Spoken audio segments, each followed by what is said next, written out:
하루의 시작을 주님과 함께 5월 25일 매일 성경 큐티를 시작하도록 하겠습니다. 오늘 함께 읽을 성경은 잠언 13장 14절에서 25절입니다. 우리의 몸과 마음, 뜻을 다해서 함께 읽도록 하겠습니다. 지혜자의 가르침은 생명샘 같아서 사람을 사망의 올무에서 건져준다. 슬기로운 마음을 은총을 입지만 사기꾼의 앞길은 험난하기만 하다. 슬기로운 사람은 매사에 신중하나 어리석은 사람은 자기 미련을 드러낸다. 못된 심부름꾼은 재앙을 가져오나 신실한 심부름꾼은 평안을 가져다 준다. 징계를 무시하는 자는 가난과 수치를 당하지만 책망을 달게 받는 자는 존귀하게 된다. 소원을 성취하면 마음이 즐거우나 어리석은 자들은 악에서 떠나기를 싫어한다. 지혜로운 자들과 함께 걸으면 지혜롭게 되지만 어리석은 자들과 친구가 되면 해만 당한다. 재앙은 죄인을 찾아다니고 선한 보상은 의인을 따라다닌다.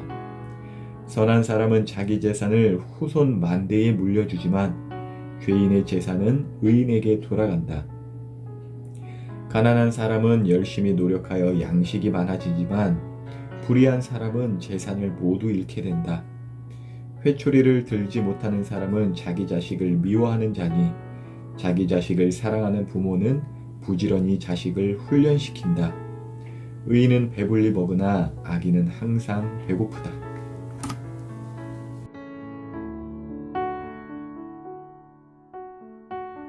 예수님을 믿고 또 신앙생활을 시작하려고 할 때 머뭇거리게 하는 것들이 있습니다. 그것은 왠지 신앙생활을 시작하면 매우 험난할 것 같은 예상이에요. 그러니까 이제 교회를 다니기 시작하면 이상하게 왠지 모르게 이제 세상에 있는 모든 재미로운 것들이 다 악하다고만 할 것 같아서 그 재미난 걸 다 못할 것만 같고 내가 바라는 나의 성공이 교회에서는 다 욕심이라고 막 하면서 판단받을 것 같아서 이제 그렇게 하지 못할 것 같고 교회 다니면 이제 여러 가지 교회 일이나 어떤 관계 또 그 말씀이 아무리 좋아도 그 말씀 따라 사는 일들이 지금 하기에는 내가 너무나 바쁠 것 같아서 그래서 보통 이렇게 이야기해요. 나중에 좀 즐기고 또 나 하고 싶은 것도 좀 하고 덜 바빠지면 좀 덜 바빠지고 좀 착하게 살 때쯤이면 그때 교회에 나오겠다는 분들도 계세요. 근데 이러한 어떠한 그 부담과 또 머뭇거림은 신앙의 시작에서만 있는 것 아닙니다. 여전히도 예수님의 말씀대로 사는 것, 그리고 예수님과 동행하며 또 예수님께서 가르쳐 주시는 그 지혜대로 사는 것은 참 힘든 일이다라는 이러한 예상을 갖고 여전히 살아갈 때가 있어요. 그러니까 신앙을 갖고 살면서도 반복적으로 일어나기도 하는 부담이라는 것이죠. 제가 목회자로 살기로 이제 결단했을 때 주변에서 많이 들리는 소리 중에 하나가 또 그것이었어요. 그러니까 한편으로는 축하도 해주고 또 주님과 함께하는 그 은혜를 이제 주님의 그 은혜의 시선으로 바라보면서 이렇게 격려하시는 분들도 있지만 한편으로는 아유 그 험난한 가시밭길 대체적으로는 이제 믿지 않는 분들이 제 친구들이 뭐 먹고 살 거냐 참 그 가시밭길 힘들 텐데 이렇게 걱정하는 시선도 있었어요. 그러니까 부담스러운 길을 가는 그 저로 바라만 보시는 거죠.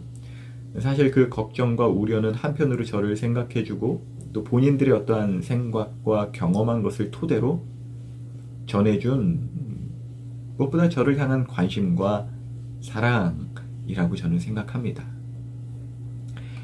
그리고 이 두 마음이 제 밖에서만 있는 것이 아니라 사실 제 안에서도 있을 때가 있어요.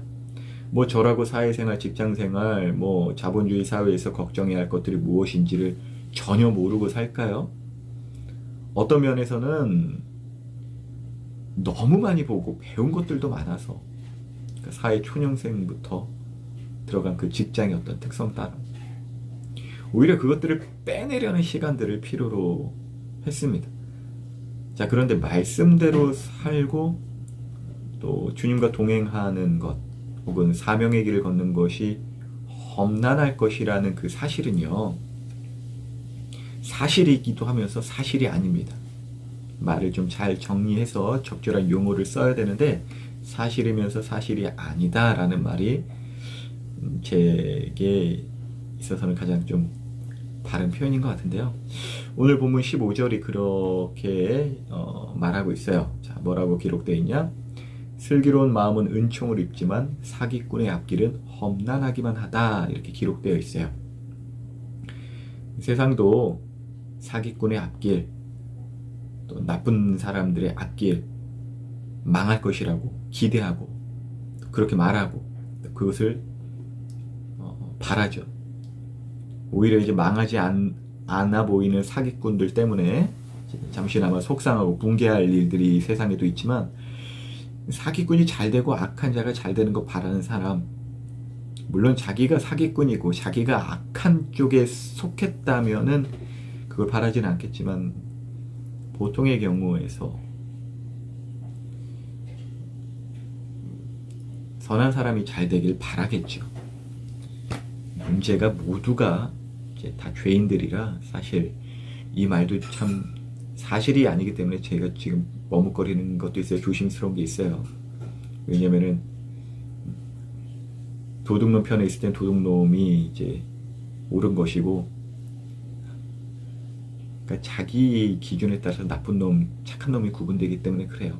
근데 어떠한 그 하나님께서 우리를 창조하실 때 주신 어떠한 하나님의 형상이 조금이나마, 그 흔적이 조금이나마 우리 인간들 가운데 양심이란 이름으로 남아있기 때문에 선한 사람이 잘 되길 바란다는 것이에요. 그리고 그것이 정답이라고 우리 안에는 조금이나마 이제 내재되어 있죠. 하지만 어떤 전적인 타락으로 인해서 그 형상을 무시하면서 이제 살아가는 게 대부분이기 때문에 좀 말이 길지만, 하물며 우리 하나님께서는 이렇게 악한 우리들이라고 할지라도 선한 사람이 잘 돼야지라는 이런 우리들도 그런데, 하물며 우리 하나님께서는 자신의 그 선한 말씀에 따라 사는 자를 험난하게 두실까요? 망하게 하실까요? 험난한 상황 가운데 두시기는 합니다. 곧 망할 것 같은 세상에 두시기는 해요. 한번 잘 가만히 생각해 보세요. 하나님의 말씀대로 사는 사람이나 하나님의 말씀대로 살지 않는 사람이나 여전히 코로나19가 창궐하는 이 시대에 살고 있어요. 뭐 하나님 말씀 잘 따르는 사람들은 뭐 하늘에 붕 떠서 사나? 전혀 그렇지 않다는 것이에요. 그러니까 뭐 요즘 코로나 이야기가 나와서 그런데, 코로나 때문에 뭐 교회가 서로 모이지 못하고 그래서 많이 힘들다 하지만 어디 교회만 힘들겠습니까? 사람들이 가장 많이 모일 수 있는 것은 지하철 빼고 없는 것 같아요. 다 지금 힘든 시기를 겪고 있다는 것이에요. 그 다 험난한 인생이라는 것이에요. 근데 중요한 것은 이것이에요. 그 험난한 길에서 하나님의 은총을 받느냐 혹은 거절하느냐입니다. 비유한다면 정말 가시밭길을 걷는다고 했을 때 막 가시가 많은 뾰족뾰족한 그 길을 맨발로 다 걸어가고 있는데, 예수님을 믿고 또 그 말씀을 따르는 사람에게는 신발이 주어진다라는 것이에요. 그리고 이 신발이 주어지면서 그 신발 신고 걸어라. 그 가시밭길을 신발 신고 걸어라. 그럼 내가 가시밭길을 걷지만 내 발바닥 안 따가워요. 근데 이게 믿는 사람한테만 주어진 게 아니라 하나님은 모두를 사랑하시기 때문에 모두에게 그 말씀과 은총이 주어져요. 그 신발이 주어진다고요. 또 그 신발을 신고 걸어라. 혼자 힘으로 힘들게 살려고 하지 말아라. 내가 도와줄게. 그러니까 예수님 믿으세요라는 말이 어디 교회에서만 들리는 말이겠어요? 안 믿는 사람한테 우리가 그러잖아요. 예수님 믿으세요. 그렇게. 모두가 들을 수 있다는 것이에요. 특별히 이 대한민국 주변을 돌아보면 하나님 말씀이 없어서 말씀을 듣지 못하는 것이 아니라, 뭐 안 들려서 하나님 음성 안 듣는 것이 아니라 그냥 듣기 싫어서 안 들으는 것이에요. 듣기 싫어 자기가 안 들어놓고 하나님 없다 착각하는 것뿐이죠. 그런데 그 신발을 받아서, 그러니까 말씀하신 대로 하나님 말씀대로 그것을 딱 신고 발을 보호받으며 그 험난한 길을 걷는 것이에요. 아니면은 그 말씀을 무시하고 주어진 신발 거절한 채 자기 고집 부리면서 가면 여전히 발바닥 아프면서 사는 것이에요. 그래서 오늘 본 말씀이 그렇게 이야기를 하는 거예요. 슬기로운 마음은 은총을 입는 것이고 사기꾼의 앞길은 험난하기만 하다는 것입니다. 슬기로운 마음을 가진 사람이든 사기꾼이든 똑같이 험난한 길, 가시밭길을 걷지만 그 안에서 은총을 입느냐 입지 않느냐, 우리 편에서 말한다면 하나님의 은총을 감사히 받느냐 혹은 거절하느냐 이겠죠. 누굴 하나님께서 차별하신다가 아니에요. 우리가 도리어 하나님을 무시하고 산 것이죠. 그래서 하나님의 말씀대로 살면 험난할 것이라는 것은 한편으로는 사실이지만서도 사실이 아니다. 무엇보다 이렇게 이해하면 더 좋을 것 같아요. 하나님 뜻대로 살면 힘들 거야. 내 하고 싶은 대로 하지 못할 거야. 우리가 원하는 것보다도 우리가 더 원하는 것들, 내가 잘 모르는 그 모든 것들을 사실 누릴 수 있어요. 하나님 말씀대로 살면. 우리에게 이미 주어진 은총을 보기 시작할 때 그것이 가능하죠. 근데 왜 하나님 말씀대로 살면 험난할 것이라고만 생각하냐면 그 이미 주어진 은총을 보기보다 험난한 환경을 먼저 보기 때문에 그래요. 그리고 그 험난한 환경을 딱 보고 계산기 두드려서 내 힘으로만 살려고 할 때 이 계산이 안 되는 거예요. 그러니까 시작하기도 전에 쫄아버리는 거예요.